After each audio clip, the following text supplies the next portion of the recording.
Benin City, 1986, the heart of what was then Bandit State. This vibrant hub was slowly becoming a state under siege.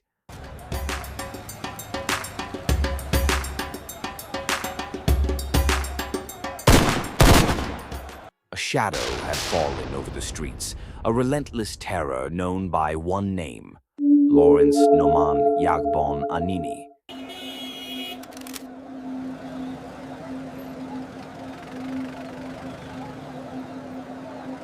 He was not just a criminal, he was a symptom. Everybody down! Hands up now!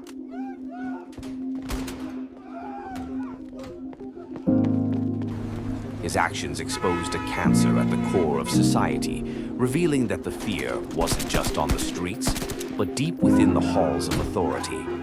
This is the untold story of how the very system built to protect the people ended up fostering its greatest enemy. Anini's transformation from a humble taxi driver to Nigeria's most notorious bandit was shockingly swift, a masterpiece of opportunism. He didn't rise in a vacuum. He was birthed by the societal rot around him. A system rife with poverty and desperation provided him with recruits. A government struggling with massive corruption provided him with the blueprint. Anini was simply the face of the evil that society itself had given birth to, a reflection of the systemic rot. His initial crimes were daring, his gang's speed legendary, yet the police seemed perpetually a step behind.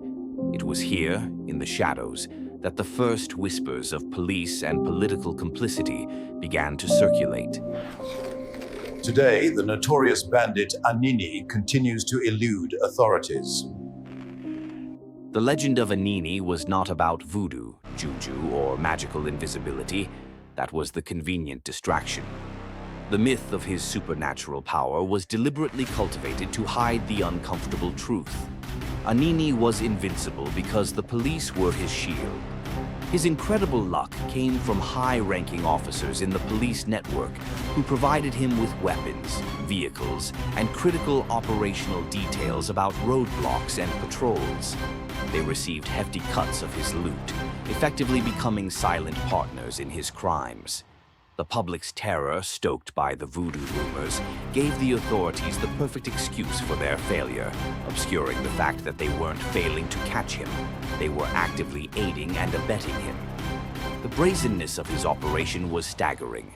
Anini was known to send advance warning letters to victims and even to the police commissioner before a major operation. He knew the system was compromised at the very top. These wasn't just threats. They were a calculated display of power, a public humiliation of the state's security apparatus. The corrupt network was rooted in the state treasury. Political figures used Anini as a violent tool, a capo used to settle scores, intimidate opponents, or create chaos that justified a greater allocation of security funds for them to steal. Anini was the puppet, but his police and political allies were the puppet masters, pulling the strings of corruption. The game changed when the violence became too loud. After Anini targeted the state's chief of police, public outrage and presidential pressure became immense. The president himself, Ibrahim Babangida, was forced to intervene, issuing the famous non-negotiable decree. Ani must be captured immediately. This signaled the immediate end of his political protection. We have a 1091 in progress. Send all available units to Sector 7. Copy that. Moving out now. His voodoo failed the moment his corrupt sponsors were arrested or eliminated from the power structure.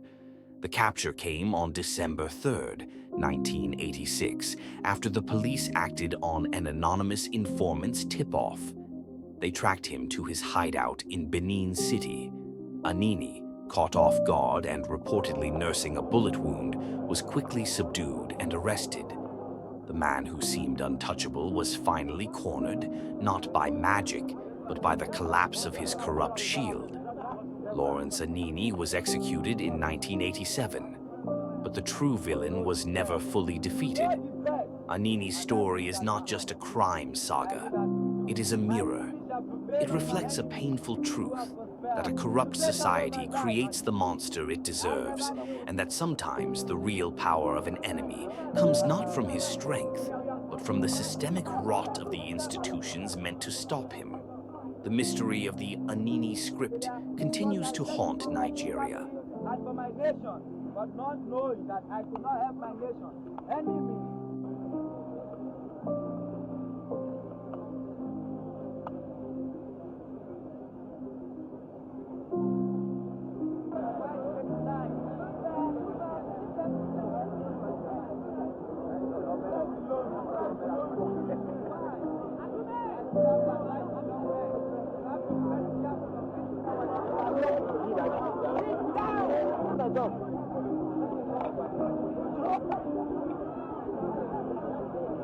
The Bandit prisoner was on the 26th day of August 1971 found guilty and sentenced to death by Clarence Court for the following offenses.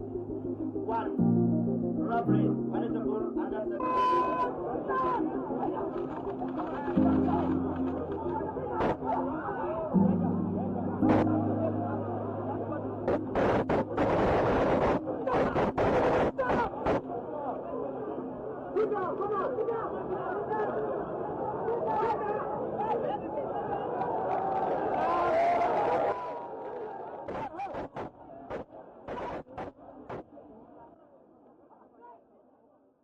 Subscribe to Quick Lore.